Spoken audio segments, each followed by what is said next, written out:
Bismillahirrahmanirrahim. Dear student, today our topic is solution of differential equation. Dear student, आज हम ये discuss करेंगे कि हमारे पास डिफरेंशियल इक्वेशन का हम सोल्यूशन किस तरह फाइंड करते हैं और उसके सोल्यूशन के टाइप्स आपके पास क्या है. ठीक है, आज उस पर डिटेल से हम इस लेक्चर को इस पर डिटेल से इसको एक्सप्लेन करेंगे कि how to find the solution of differential equation. So lecture को स्टार्ट करने से पहले अगर आपने असद मैथमेटिक्स के नाम से चैनल को सब्सक्राइब नहीं किया तो सब्सक्राइब करें ताकि आने वाली वीडियो आपको वक्त पे मिल सके. लेट आई स्टार्ट करते हैं. सोल्यूशन ऑफ डिफरेंशियल इक्वेशन आपके पास टू टाइप के सोल्यूशन आपके पास होते हैं डिफरेंशियल इक्वेशंस के. ठीक है, एक होता है जनरल सोल्यूशन, एक होता है आपके पास पर्टिकुलर सोल्यूशन. फॉर एग्जांपल हमारे पास ये एक डिफरेंशियल इक्वेशन है. ठीक है, इसके दो सोल्यूशन फॉर एग्जांपल एग्जिस्ट करते हैं. इसका एक सोल्यूशन ये है और एक सोल्यूशन आपके पास ये है. ठीक है, जिसमें आपके पास आर्बिट्री कांस्टेंट हो, जिस तरह इसमें आपके पास आर्बिट्री कांस्टेंट आपके पास ए बी एंड सी है. ठीक है, सो इस टाइप के सोल्यूशन हम क्या कहते हैं, जनरल सोल्यूशन कहते हैं. और जिसमें आपके पास कोई आर्बिट्री कांस्टेंट ना हो, तमाम आपके पास पर्टिकुलर वैल्यूज हो, तो इस टाइप के सोल्यूशन को हम पर्टिकुलर सोल्यूशन कहते हैं. ठीक है, सो आपके पास किसी भी डिफरेंशियल इक्वेशन के दो सोल्यूशन एग्जिस्ट करते हैं.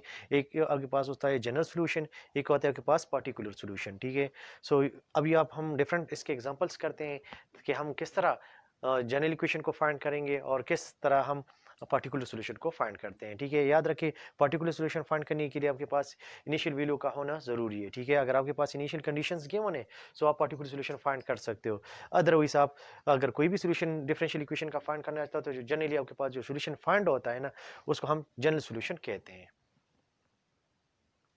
नो हमारे पास अभी डिफरेंशियल इक्वेशन एक है dy by dx equal to 3x square minus 1 y of 0 equal to 4. अब आपके पास इसकी इनिशियल कंडीशन भी गिवन है. इट मीन्स कि आपने इस डिफरेंशियल इक्वेशन का पर्टिकुलर सोल्यूशन फाइंड करना है. ठीक है, अगर इनिशियल कंडीशंस गिवन ना हो सो फिर आपके पास आपने जनरल सोल्यूशन फाइंड करना होगा. ठीक है, सो अभी इसमें हम जनरल सोल्यूशन भी डिस्कस करते हैं और पर्टिकुलर सोल्यूशन भी डिस्कस करते हैं. तो लेट्स आई स्टार्ट करते हैं कि हम इस डिफरेंशियल इक्वेशन को किस तरह सॉल्व करेंगे. सबसे पहले आप इस क्वेश्चन को वापस लिख लीजिए. D Y by D X equal to 3x square minus 1. पहला स्टेप आपके पास ये होगा कि सेपरेटिंग वेरिएबल कर वेरिएबल को अलग अलग कर दे. जो x वाले टर्म्स है उसको राइट साइड पे ले जाए, उसके साथ dx वाली टर्म लिख लें. So dy equal to 3x square minus 1 into dx को राइट साइड पे शिफ्ट कर दे. जब आपके पास वेरिएबल सेपरेट हो जाते हैं, मतलब अलग अलग हो जाते हैं, तब आप इस पे इंटीग्रेशन अप्लाई कर लें. ठीक है, taking integration on both side पे हम इंटीग्रेशन अप्लाई कर लेते हैं. इंटीग्रेशन अप्लाई करने के बाद इसको सॉल्व कर ले. आपके पास इंटीग्रेशन ऑफ 1 डी वाई का जो इंटीग्रेशन है वो आपके पास y आ जाएगा. ठीक है, 3x स्क्वायर का आपके पास 3x क्यूब डिवाइड बाई 3 आ जाएगा. ठीक है, माइनस 1 का आपके पास इंटीग्रेशन x आ जाएगा और plus C at the end आप लगा दे. 3 के साथ कैंसिल हो जाता है और आपके पास जो एट द एंड आपके पास जो सिंप्लीफिकेशन के बाद आपके पास आ जाता है आंसर, वो आपके पास आता है y equal to x cube minus x plus c. ये जो आपके पास इसका जो सोल्यूशन आ जाता है इसको हम कहते हैं जनरल सोल्यूशन. ये आपके पास जनरल सोल्यूशन फाइंड हो जाता है. लेकिन आपके पास जो इनिशियल कंडीशंस गिवन है, जो क्वेश्चन आपके पास इनिशियल कंडीशंस गिवन है, जो आपके पास कुछ इस तरह आपके पास है कि y of 0 equal to 4. It means कि when x equal to 0 then y equal to 4. इन कंडीशंस को यूज करके आप c की पर्टिकुलर वैल्यू को फाइंड कर ले, जिससे आपके पास ये जो सोल्यूशन होगा ये पर्टिकुलर सोल्यूशन बन जाएगा. ठीक है, सो हम किस तरह इसको यूज करेंगे. इक्वेशन 1 में ये वैल्यूज पुट कर दें. इक्वेशन 1 में आपके पास y की जगह 4 पुट कर दें और x की जगह 0 पुट कर दें. सो 0 माइनस 0 प्लस सी. सो c की वैल्यू एट द एंड आपके पास क्या आ जाती है 4. अब आप इस c की जगह c की वैल्यू वापस यहाँ पुट कर दें जनरल सोल्यूशन में. सो आपके पास y equal to x cube minus x plus 4. So ये आपके पास पार्टिकुलर सोल्यूशन फाइंड हो जाता है. सो लेट्स में आप थोड़ा सा इसको दोबारा रिवाइज कर लेते हैं। आपके पास जो डिफरेंशियल इक्वेशन गिवन होता है, इसमें सबसे पहले आप सेपरेटिंग वेरिएबल कर ले, आफ्टर दैट फिर इंटीग्रेशन अप्लाई कर ले। इंटीग्रेशन अप्लाई करने के बाद आपके पास जो सोल्यूशन आता है वो आपके पास जनरल सोल्यूशन फाइंड हो जाता है।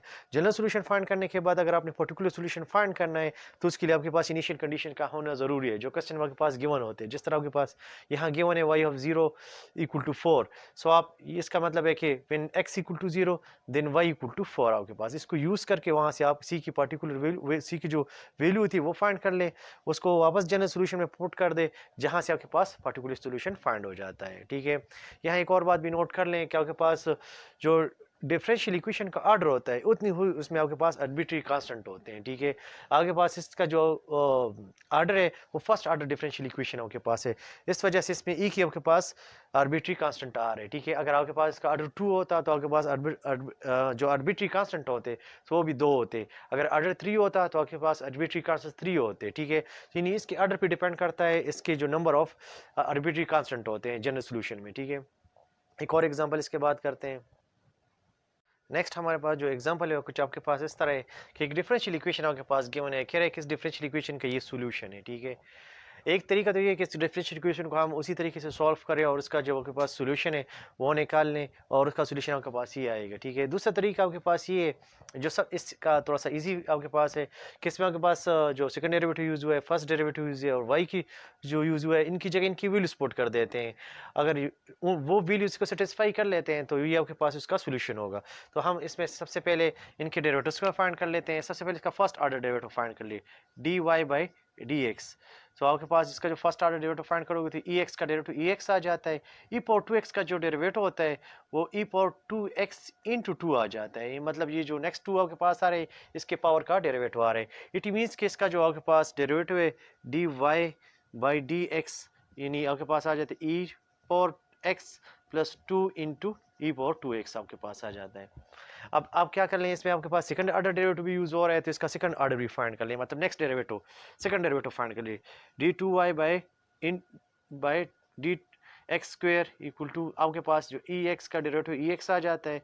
इसका अगेन जब आप डेरिवेटिव लेते हो तो इसका डेरिवेटिव आपके पास फिर अगेन ई पावर 2x इंटू 2 आएगा, जैसे ये 4 ई पावर 2x बन जाता है। ठीक है, अब इन वैल्यूज को आपके पास ये देखें, y की ये वैल्यू आपके पास है E D Y by D x की ये वैल्यू है, D square Y by D X square की ये वैल्यू आपके पास आ रही है। इन वैल्यूज को आप जो आपके पास इसका लेफ्ट हैंड साइड है इसमें पुट कर दे, जो डिफरेंशियल इक्वेशन का लेफ्ट हैंड साइड है इसमें पुट कर दें। लेफ्ट हैंड साइड आपके पास है D square Y by D X square minus 3 D Y by D X plus 2y, इसमें पुट कर लेते हैं। अगर इसका आंसर आपके पास राइट हैंड साइड की इक्वल आता है सो फिर आपके पास ये जो होगा ये y की जो वैल्यू आपके पास है ये इसका इस डिफरेंशियल इक्वेशन का सॉल्यूशन होगा। ठीक है, तो इसमें वैल्यूज पुट करते हैं। सबसे पहले आपके पास d square y by D x square की जो वैल्यू है वो e power x plus 4 e power 2x आ जाता है। ठीक है, फिर minus 3 into d Y by D x की वैल्यू आपके पास e power x plus 2 into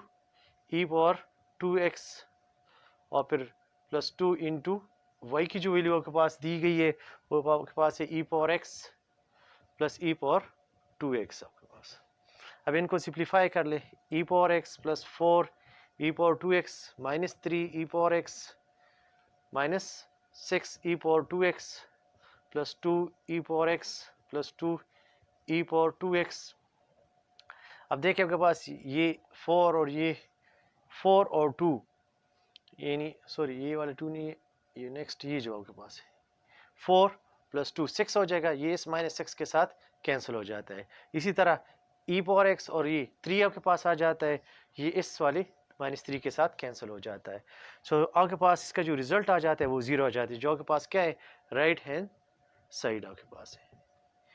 यानी इस वैल्यू ने जो y की आपके पास जो वैल्यू है इसने इस डिफरेंशियल इक्वेशन को सेटिस्फाई किया है, इट मीन्स कि ये इसका आपके पास सॉल्यूशन है। तो आप लिख लें कि सिंस गिवन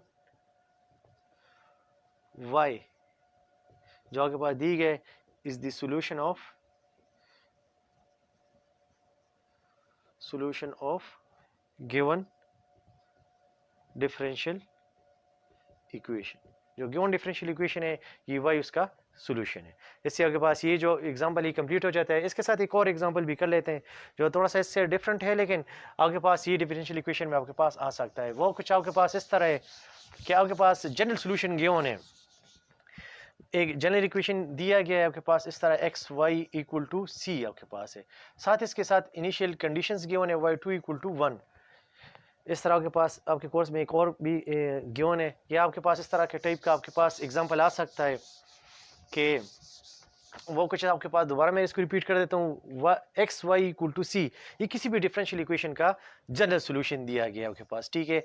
आपसे पूछा जा रहा है कि आप इसका पर्टिकुलर सोल्यूशन फाइंड कर ले। आपको मैंने पहले भी बताया था कि जब भी आप डिफरेंशियल इक्वेशन को सॉल्व करते हो तो आपके पास जनरल इक्वेशन आ जाता है, ठीक है। जनरल इक्वेशन से आपने पर्टिकुलर सोल्यूशन कैसे फाइंड करना होगा, इनिशियल कंडीशंस को यूज़ करना होगा, ठीक है। इनिशियल कंडीशन आपके पास यहाँ गिवन है कि Y two equal to 1।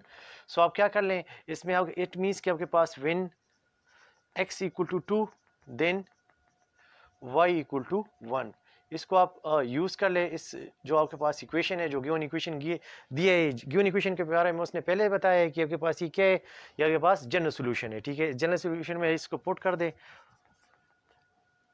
x की जगह आपके पास 2 है, y की जगह आपके पास 1 है, इक्वल टू सी आपके पास आ जाता है। इट मीन्स कि सी की जो वैल्यू आपके पास आ जाती है वो 2 आ जाती है, ठीक है।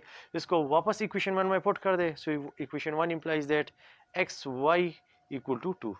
सो ये आपके पास क्या जाता है, पार्टिकुलर सॉल्यूशन फाइंड हो जाता है।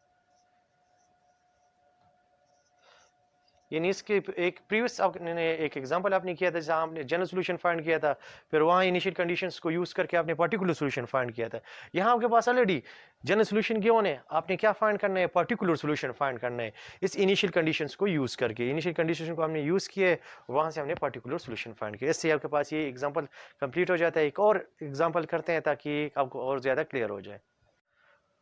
लास्ट एग्जाम्पल पे बढ़ते हैं। आपके पास एक और आपके पास डिफरेंशियल इक्वेशन गिवन है, पूछा जा रहा है कि आप इसका पर्टिकुलर सॉल्यूशन फाइंड करें, ठीक है। इनिशियल कंडीशंस गिवन है आपके पास, याद रखिए जब भी इनिशियल कंडीशंस गिवन होंगे इट मींस कि आपने इसका पर्टिकुलर सॉल्यूशन फाइंड करना होगा, ठीक है। तो हम स्टार्ट करते हैं जिस तरह प्रीवियस एग्जांपल हमने किया था। सबसे पहले आप क्या कर लें, डी वाई ये डी एक्स को सेट पे शिफ्ट कर दे एक्स वाली टर्म के साथ, काज x into D x, taking integration on both side पे इंटीग्रेशन अप्लाई कर ले। इंटीग्रेशन अप्लाई करने के बाद आप क्या करें, इस इंटीग्रेशन को सिंप्लीफाई कर लें। यहाँ से आपके पास y आ जाएगा, यहाँ से आपके पास काज x का जो इंटीग्रेशन है वो आपके पास क्या है, साइन x प्लस सी आपके पास आ जाता है। सो ये आपके पास का क्या फाइंड हो जाता है, ये इसका आपके पास जनरल सोल्यूशन फाइंड हो जाता है। जनरल सोल्यूशन फाइंड करने के बाद आप इसका पर्टिकुलर सोल्यूशन फाइंड करोगे इनिशियल कंडीशंस को यूज़ करके। आपके पास इनिशियल कंडीशंस के बारे में ये गिवन है कि y 0 1 यानी when x equal to 0 then y equal to 1, इसको यूज कर लें। So equation 1 implies that 1 equal to sine of 0 plus C. So यहाँ से आपके पास जो वैल्यूज आती हैं 1 इक्वल टू सी, यानी साइन 0 0 की इक्वल आपके पास है। सो ओनली सी रह जाता है, सी इक्वल टू 1, यानी सी की वैल्यू आपके पास 1 आ जाती है। इसको पुट कर ले इक्वेशन 1 में। So equation 1 implies that y equal to sine x plus 1। So ये आपके पास जो रिक्वायर पार्टिकुलर इक्वेशन था या पार्टिकुलर सॉल्यूशन था वो फाइंड हो जाता है, ठीक है। इस तरह आपके पास ये एग्जांपल कंप्लीट हो जाता है। देखिए आपके पास जब भी ये डिफरेंशियल इक्वेशन गिवन हो और आपसे पूछा जाता है कि आप इसका सॉल्यूशन फाइंड कर लें, सो अगर इनिशियल कंडीशंस गिवन हो इट मींस कि आप उसका पर्टिकुलर सॉल्यूशन फाइंड कर ले। इनिशियल कंडीशंस गिवन ना हो सो ओनली आपने उसको सॉल्व करना होगा और आपने उसका जनरल सॉल्यूशन फाइंड करना होगा, ठीक है। इससे हमारे पास जो लेक्चर है, जो हमारे पास बेसिक लेक्चर था डिफरेंशियल इक्वेशन के सॉल्यूशन पे, जो आपके पास जिसमें हमने डिटेल से ये डिस्कस किया कि हम किस तरह जनरल सॉल्यूशन को फाइंड कर लेंगे, किस तरह हम पर्टिकुलर सॉल्यूशन को फाइंड करेंगे, ठीक है। इसको हमने डिटेल से डिस्कस किया। एनी प्रॉब्लम अगर हो तो कमेंट्स में ज़रूर शेयर करें, ठीक है। वीडियो अच्छी लगे तो लाइक एंड शेयर ज़रूर करें।